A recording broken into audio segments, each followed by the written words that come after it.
Thank you very much, Mr. Chairman, sir. For the past 40 years, 843 fishermen have been attacked and killed by the Sri Lankan Navy. On January 25th, within 45 days, on January 25th, 34 fishermen in 3 fishing boats from Rameswaram were arrested by the Sri Lankan Navy on charges of fishing across the border and were imprisoned in Jaffna. They were produced before the Kilinochchi court and fined lakhs of rupees. Those who could not pay the fines have been re-imprisoned by the Sri Lankan government. On 2nd February 25, more than 1,000 fishermen went to sea in numerous fishing boats. Among them, 10 fishermen from Tangachimadam were fishing a fishing boat of the Gulf of Mannar when the Sri Lankan Navy arrested them and confiscated the fishing boat. On February 19th, the Sri Lankan Navy again arrested 42 fishermen for crossing the border and imprisoned them. 8 boats were also confiscated. I would demand action should be taken to stop the inhuman actions of Sri Lankan Navy, which wants to destroy our fishing industry. So what for our Navy is sitting like a lamb duck in the ocean? What for? We are also taxpayers to the Indian government. Yes. The Tamil fishermen are the orphans of the world. Every 40 years, 843 fishermen have been killed by the Sri Lankan Navy. And our Honorable Finance Minister also spends her time, meets them. Mr. Jaishankar meets them. For what purpose our Prime Minister is going to Sri Lanka? To express condolences to the Sri Lankan government and the Navy. What for he is going? Every day, no day passes without any attack. Even today in Rameswaram, Tangachimadam, thousands and thousands of fisher women and men are struggling and they are demanding justice from the government of India. Our Chief Minister, Mr. Stalin, has met the Prime Minister and he has met the External Affairs Minister and wrote several letters.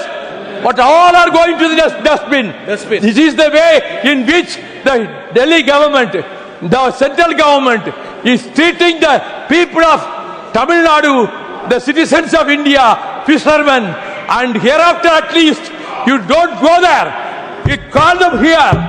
Unless you stop this, whether any one time the Indian Navy fired any single shot when they came in, they never cared for them. The Sri Lankan Indian Navy people are collaborating with the Sri Lankan Navy officials.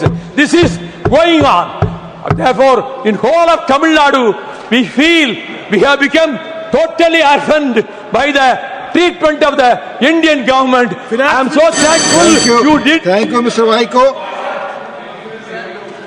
Madam, please. Senior member Vaiko speaks a lot with emotion, and we are sympathetic and we understand his concern. But just that one line, which I think he said with anger, should be reconsidered. It's not right. Indian Navy collaborates with the Sri Lankan Navy to harass our fishermen. Please.